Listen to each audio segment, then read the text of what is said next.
భావిస్తున్నాను. లోగడ ప్రకటన గ్రంథములో 9వ అధ్యాయము కొద్ది మాటలు చెప్పాను.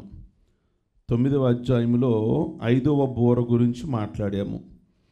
అది మిడతలు వస్తాయని, అవి గుర్రమును పోలిన ఆకారంలో ఉంటాయని, తేళ్ల తోకల్లాగా ఉంటాయని, స్త్రీల తల వెంట్రుకల్లాగా ఉంటాయని, అది సింహపు కూరలు ఉంటాయని లాస్ట్ టైము మాట్లాడాం. సరే, ఇప్పుడు నేను అదే 9వ అధ్యాయము మరొక బోర గురించి మీ ముందు ఉంచాలని ఆశిస్తున్నాను. ప్రియ దేవుని బిడ్డలారా, ఒక్కసారి 2 మాటలు మాట్లాడి నేను వాక్య భాగంలోకి వెళతాను. ప్రకటన గ్రంథము అనేది కాస్త చెప్పడానికి ఇబ్బందికరమైన పుస్తకం. ప్రకటన గ్రంథం ఎప్పుడు చెప్పాలన్నా కానీ ఏదో ఒక రకమైన ఆటంకాలు ఎదురవుతాయి. మీరు ఏ పుస్తకం గురించి చెప్పిన ఆటంకాలు ఎదురవ్వవు. నాకు కాదు, ఏ సేవకుడికైనా కానీ ఏదో ఒక రకమైంది.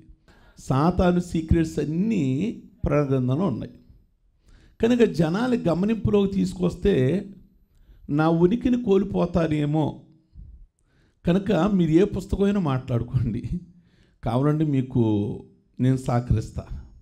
సాతానుడు ఈ ఒక్క పుస్తకం జోలికి మాత్రం రావద్దని వాడి యొక్క ప్రయత్నాలు వాడు చేస్తూ ఉంటాడు. అందుకని ప్రకటన గ్రంథం వినడానికి కానీ మాట్లాడడానికి కానీ కొద్దిగా ఇబ్బందికరంగా ఉంటుంది. అయితే మధ్య మధ్యలో మామూలు ప్రసంగాలు కూడా తీసుకొస్తాను. వారం మధ్యలో కొద్ది వారాలు ప్రకటన గ్రంథం మాట్లాడితే బాగుండు అన్నట్లుగా నేను ఆలోచిస్తున్నాను. ఒక మాట చెప్పి నేను ప్రకటన గ్రంథంలోకి వెళ్తాను. అండ్ అవగాహన లేని వాళ్ళకి ఏంటంటే అసలు ప్రకటన గ్రంథం యొక్క సారాంశం ఏమిటి అంటే, రేపో ఎల్లుండో ఒకరోజు మాత్రం ప్రభు మధ్యాకాశానికి వస్తారు. బాప్టిజం పొందనోడు కూడా సింపుల్గా చెప్పాక నేను వెళ్తా. మధ్యాకాశానికి వస్తాడు ప్రభు. వచ్చిన తర్వాత ఎవరైతే బాప్టిజం పొంది కరెక్ట్గా బల్లారాధన క్రమములో తీసుకుంటూ ఉంటారో, ప్రభు మధ్యాకాశానికి రాగానే గతంలో చనిపోయిన పరిశుద్ధులందరూ కూడా మృతులు పరలోకానికి వెళతారు ప్రభు బోర ఓదగానే. ఆ తర్వాత జరిగేది ఏమిటంటే, సజీవులుగా ఉన్న క్రైస్తవులైన పరిశుద్ధులు పరలోకానికి వెళ్ళిపోతారు. అక్కడితో సృష్టి అయిపోలా. భూమి మీద ఇంకా 7 ఏళ్ళు శ్రమలు ఉంటాయి. భూమి మీద విడవబడిన వాళ్ళు ఉంటారు. ఆరాధనకు రాక నామక క్రైస్తవులు, సరిగ్గా బాప్టిజం పొందారు కానీ సరిగ్గా మందిరానికి రాక నామక క్రైస్తవులు అంటారు. వాళ్ళు కానీ అన్య జనాంగము కానీ విగ్రహారాధకులు కానీ విడవబడతారు. వాళ్ళకి 7 ఏళ్ళు భూమి మీద శ్రమ రాబోతుంది. ఆ శ్రమలు ఎలా ఉంటాయో తెలుసండి, ఇంతవరకు కని విని ఎర్రగని రీతిలో ఉంటాయి. ఆ విషయాలే ప్రకటన గ్రంథంలో ఉన్నాయి. ఆ శ్రమలన్నిటినీ ఎన్ని భాగాలు చేశారు అంటే 3 భాగాలు చేశారు. ఏ శ్రమలని?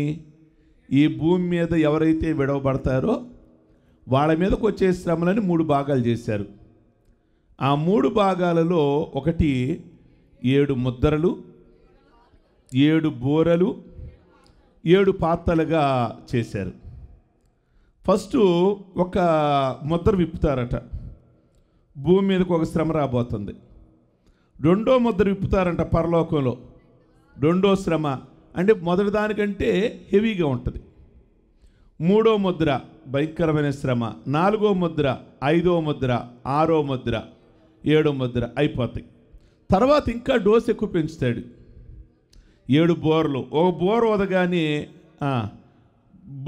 భూమి మీదకి భయంకరమైన శ్రమ. 2వ బోర ఇంకా అసలు ఇంతవరకు మీరు ఎప్పుడు ఆ మాటలో వినలా. సృష్టి ప్రారంభించబడి 6000 సంవత్సరాలు. ఈ 6000 సంవత్సరాలలో రకరకాలైనవి మనం విన్నాము, చూసాము. మన కాలంలో చూసాం, జరిగిపోయిన కాలం గురించి కూడా విన్నాము. ఇలాగట కొన్ని వేల మంది చచ్చిపోయారంట, ఓచుకోత కోసారంట, విశ్వవాయువు వచ్చి ఊపిరాడక చనిపోయారట, వడగళ్లతో చచ్చిపోయారంట, సునామీ వల్ల చచ్చిపోయారంట. ఇలాంటివి విన్నాం. ఇలాంటి వాటికంటే కూడా భయంకరంగా ఉండబోతుంది. 7 బోరలు. 7 బోరలు అయ్యాక 7 పాత్రలు. ఇంక చెప్పవసరం లేక అది చెబుతుంటేనే ఒకవేళ మీరు కనుక వింటే బాప్టిజం ఇచ్చా కూర్చుందాం, అంత అర్జెంట్ మీకు ప్రసంగం, అంత భయం వచ్చేస్తుంది. ప్రియా దేవుని బిడ్డలారా, మళ్ళీ సోమవారం నుంచి మామూలు అనుకోండి, ఆ ఆదివారం వినే సమయానికి అంత భయం వచ్చేస్తుంది. కనుక అలాంటి విషయాలన్నీ ఎక్కడున్నాయంటే ప్రకటన గ్రంథంలో ఉన్నాయి. నేను ఫస్ట్ 7 ముద్రల గురించి మాట్లాడా గతంలో, మీ డైరీలు చూస్తే. ఈసారి మళ్ళీ మాట్లాడితే మళ్ళీ కలిపి మాట్లాడతాను. రెండవది ఏం మాట్లాడామంటే 7 బోరల గురించి మాట్లాడుతూ 5 బోరల గురించి చెప్పాను. 5 బోరల గురించి చెప్పాను. ఈ 5 బోరలు ఏమిటంటే చదివి ముందుకు వెళదాము. ప్రకటన గ్రంథం 8వ అధ్యాయము ఫస్ట్ బోర గురించి చూద్దాం. 6వ వచనం చూడండి.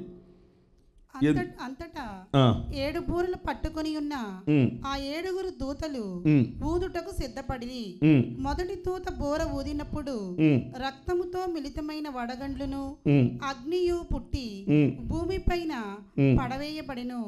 అందువలన భూమిలో 3వ భాగము కాలిపోయెను, చెట్లలో 3వ భాగమును కాలిపోయెను, పచ్చగడ్డి అంతయు కాలిపోయెను. విన్నారండి? ఫస్ట్ ముద్రలు పక్కన పెట్టేయండి, అది జరిగిపోయింది. సెకండ్ ఏంటంటే బోర్లు. ఎన్ని బోర్లు? 7 బోర్లు. దేవుడు తన దూతలతో బోర ఊదిగానే ఆకాశంలో నుండి ఏం పడినాయట? అగ్ని వడగళ్ళు పడినాయట. అవి ఎలాంటివో తెలుసా? అగ్ని వడగళ్ళు.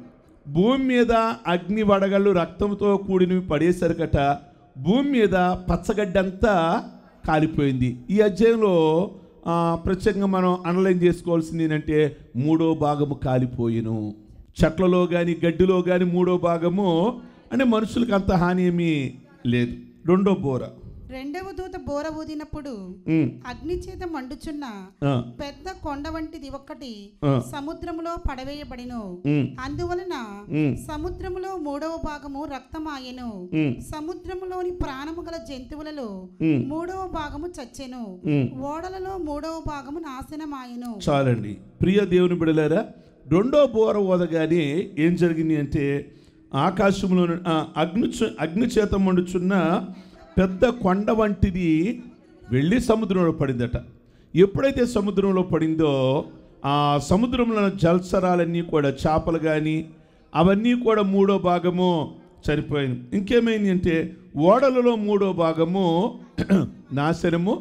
అది 2వ బోరకి. 3వ బోరకి 3వ దూత బోర ఊదినప్పుడు దివిటి వలె మండుచున్న ఒక పెద్ద నక్షత్రము ఆకాశం నుండి రాలి నదుల 3వ భాగం మీదను నీటి బుగ్గల మీదను పడెను. ఆ నక్షత్రము మాచిపత్రి అని పేరు. అందువలన నీళ్లలో 3వ భాగము మాచిపత్రి ఆయను. నీళ్లు చేదైపోయినందున వాటి వలన మనుషులలో అనేకులు చచ్చిరి. చాలండి, ఇవన్నీ ఆల్రెడీ నేను వివరించా గతంలో. జస్ట్ ఇప్పుడు అవగాహనలోకి తీసుకురావడం కోసం చదివిస్తున్నాను. 3వ బోర ఊదినప్పుడు జరిగింది ఏమిటంటే నక్షత్రము ఆకాశంలో నుండి రాలిపోవటం వల్ల అవన్నీ కూడా నీళ్ల మీద, ఓటల మీద పడటం వల్ల నీళ్ళన్నీ చేదైపోయినాయి. ఆ నీళ్లు త్రాగి చాలామంది చనిపోయారు. చావులు స్టార్ట్ అయినాయి. ఇక మరో బోర 4వ దూత బోర ఊదినప్పుడు సూర్య చంద్ర నక్షత్రములలో 3వ భాగము చీకటి కమ్మునట్లును, పగటిలో 3వ భాగము సూర్యుడు ప్రకాశింపకుండునట్లును, రాత్రిలో 3వ భాగమును చంద్ర నక్షత్రములు చాలండి. 4వ బోర ఊదినప్పుడు సూర్య చంద్ర నక్షత్రాలలో చీకటి కలుగుతున్నది. ఇప్పుడు మనము 5వ బోర గురించి మనం ధ్యానం చేసాం. ఒకసారి 13వ వచనం చూద్దాం. మొదటి శ్రమ గతించెను, ఇదిగో మరి 2 శ్రమలు ఇటు తరువాత వచ్చును. 6వ దూత బోర ఊదినప్పుడు దేవుని ఎదుట ఉన్న సువర్ణ బలిపీఠం యొక్క కొమ్ముల నుండి ఒక స్వరము యూఫ్రటీసి అను మహానది యొద్ద బంధింపబడి ఉన్న 4 దూతలను వదిలిపెట్టుమని బోర పట్టుకుని ఉన్న ఆ 6వ దూతతో చెప్పుట వింటిని. చాలండి, ఇప్పుడు మనం ధ్యానం చేసే విషయం అంటే 6వ దూత బోర ఊదినప్పుడు దేవుని ఎదుటున్న సువర్ణ బలిపీఠము, అంటే పరలోకములో ఒక బలిపీఠం అనేది ఉంది. ఇదే మాట మీకు 8వ అధ్యాయంలో కూడా కనబడుతుందో చూడండి. 8వ అధ్యాయము 3వ వచనము. మరియు సువర్ణ ధూపార్తి చేత పట్టుకొని ఉన్న వేరొక దూత వచ్చి బలిపీఠము ఎదుట నిలువగా సింహాసనము ఎదుట ఉన్న సువర్ణ బలిపీఠము పైన పరిశుద్ధులందరి ప్రార్థనలతో కలుపుటకై. చాలండి. 8వ అధ్యాయంలో కూడా మీకు పరలోకం ఏం కనబడుతుంది అంటే సువర్ణ బలిపీఠం అనేది కనబడుచున్నది. అయితే ఇప్పుడు వరకు 7 బోర్లు ఉన్నాయి. 7 బోర్లలో మరణాలు ఎక్కువగా లేవు. ఎంతసేపు దేని మీద కనబడింది అంటే ఫస్ట్ బోర్లో కానీ, సెకండ్ బోర్ కానీ, 3వ బోర్లో కానీ నీళ్ల మీద కానీ చెట్ల మీద కానీ పడటం వల్ల పచ్చగడ్డి కాలిపోవటం వల్ల ఆహార కొరత వచ్చేసింది.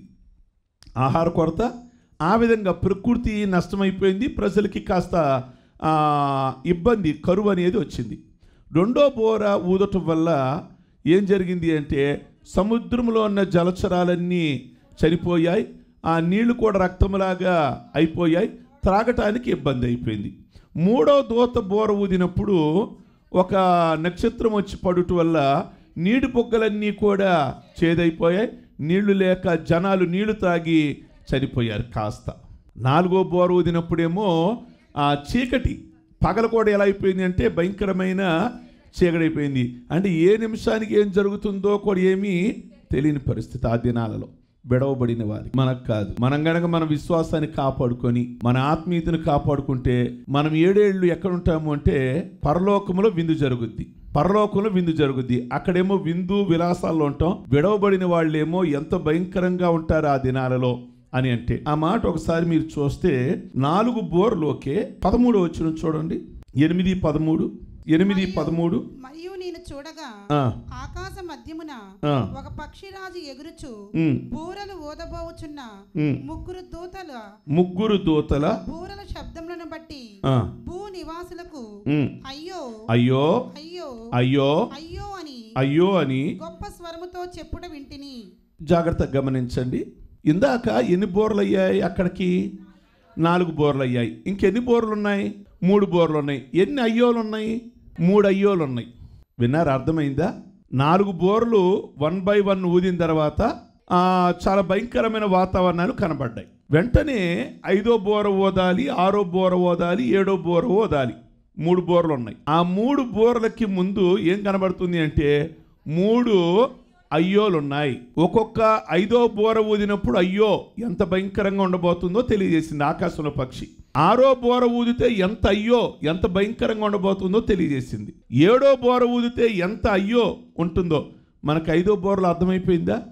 ఓ భయంకరమైన మిడతలు వచ్చినాయట అగాధంలో నుండి. అవి చూస్తే ఎంత భయం అంటే ఆడోళ్ళులాగా జుట్టు ఉందంట ఆ మిడతకి. సింహాలలాగానేమో కూరలు ఉన్నాయట. ముఖాలేమో గుర్రంలాగా ఉందట. తోక చూస్తేనేమో తేలు లాగా ఉందట. అది చూడగానే భయంకరమైనది. అది మనుషులు కొడితేనట మనిషికి మరణం రాదు, కానీ దానికి కలిగే బాధ వల్ల ఆ రోజునున్న జనాలు అనుకుంటారట, ఏమనుకుంటారు అంటే చచ్చిపోదామా వెళ్ళి, మరణం దొరకదట. కృష్ణా బ్యారేజ్ మించుకి వెళ్ళి దూకేద్దాం నీళ్ళల్లో, నీళ్లు పారిపోతాయి నిన్ను చూసి. కొండ మీద నుంచి దూకుదామా, కొండ నిన్ను చూసి పారిపోద్ది. మరణాన్ని వెదుగుతారు. ఎందుకు మరణాన్ని వెదుగుతారు అంటే ఈ తేలు బాధ తట్టుకోలేక. 5 నెలలు దేవుడు గడువిచ్చాడు. 5 నెలలు నిన్ను కొట్టాల్సిందే. అది ఎక్కడ పారిపోతావు?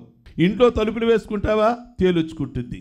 అది చూస్తేనే భయం. ముందు ముఖం చూస్తేనేమో సింహం ముఖం చూస్తేనేమో ఆడోడ ముఖంలాగా జుట్టట, స్త్రీలలాగా.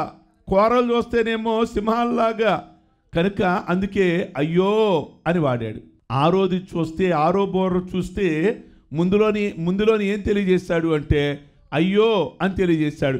అంటే ఎంత వేదనకరమైన పరిస్థితి రాబోతుంది అంటే ప్రియ దేవుని బిడ్డలారా చదువుకుందాం. చూడండి 6వ బోరలో ఏమున్నది అంటే 14వ వచనంలో 6వ దూత బోర ఊదినప్పుడు దేవుని ఎదుట ఉన్న సువర్ణ బలిపీఠం యొక్క కొమ్ముల నుండి ఒక స్వరము యూఫ్రటీసు అనే మహానది వద్ద బంధింపబడి ఉన్న 4 దూతలను వదిలిపెట్టుమని బోర పట్టుకొని ఉన్న ఆ 6వ దూతతో చెప్పుట వింటిని. చాలండి. పరలోకములో నుండి ఒక స్వరం వినబడుతుంది. పరలోకములో నుండి బలిపీఠం నుండి ఒక స్వరం వినబడుతుంది. ఆరో దూత రెడీగా ఉంది బోర పట్టుకొని ఓదడానికి. పరలోకములో నుండి ఒక స్వరం వినబడుతుంది. ఏమని వినబడుతుంది అని అంటే, యూఫ్రటీసు నది దగ్గర 4 దూతలు బంధింపబడి ఉన్నారు, వారిని వదిలిపెట్టండి అని. ఎక్కడి నుంచి స్వరం వినబడుతుందట? పరలోకములో నుండి స్వరం వినబడుతుంది. అంటే పరలోకములో నుండి అంటే ప్రభు ఉన్నారు అక్కడ. అంటే అంతా కూడా ప్రభు కనుసైగుల్లోనే జరుగుతుంది ఇది అని దాని భావం. భూమి మీదకి వచ్చే శ్రమలు ఏదైనా కానీ ప్రభు యొక్క కనుసైగుల్లోనే జరుగుతుంది, ప్రభువే మాట్లాడిస్తున్నారు అని దీని యొక్క భావం. యూఫ్రటీసు నది అనే దగ్గర ఒక 4 దూతలు ఉన్నారట. వాళ్ళు బంధించబడి ఉన్నారు, అటు ఇటు ఒక 4 దూతలు.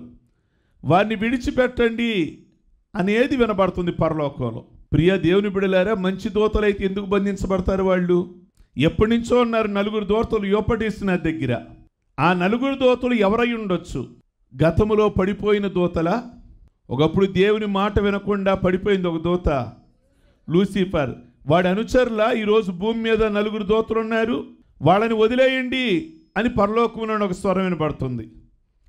నేను జ్ఞాపకం చేస్తున్నా, యూఫ్రటీసు అనేది మహానది. యూఫ్రటీసు నదికి బైబిల్కి చరిత్రకి చాలా దగ్గర అనుసంధానం ఉంది. ఈరోజు మన కృష్ణానది ఎలా ఉందో, గోదావరి నది ఎలా ఉందో, యూఫ్రటీసు నది అనేది బైబిల్లో చాలాసార్లు వ్రాయబడి ఉంది. ఈ యూఫ్రటీసు నది గురించి మాట్లాడాలి అంటే, తొలి మానవుడు ఆదాము ఆ యూఫ్రటీసు నది పరివాహక ప్రాంతంలోనే చేయబడ్డాడు. ఆదాము ఎక్కడ చేయబడ్డాడండి? దేవుడు ఎక్కడ ఆ మట్టితో చేశాడు ఆదాముని అవని అని అంటే, యూఫ్రటీసు నది పరివాహక ప్రాంతంలోనే. యూఫ్రటీసు నది ఎక్కడుందండి? టర్కీ దేశంలో పుట్టి, ప్రియ దేవుని బిడ్డలారా, అది ఇరాకు గుండా ప్రయాణం చేసి పారసీక దేశంలో అగాధంలో కలుస్తుంది. రోమీల దేశం కూడా ఇంచుమించుగా యూఫ్రటీసు నది ప్రాంతంలోనే ఉన్నది. యూఫ్రటీసు నది అనేది మహానది అని బైబిల్ గ్రంథంలో వ్రాయబడి ఉంది. మానవ ఉనికి అనేది యూఫ్రటీసు నది దగ్గరే స్టార్ట్ అయింది. మానవుడు అన్నవాడు సమాప్తం ఎక్కడంటే యూఫ్రటీసు నది దగ్గరే సమాప్తం అని బైబిల్ సెలవిస్తుంది. మొట్టమొదటి మానవుడైనటువంటి ఆదామును దేవుడు యూఫ్రటీసు నది పరివాహక ప్రాంతంలోనే చేశాడు.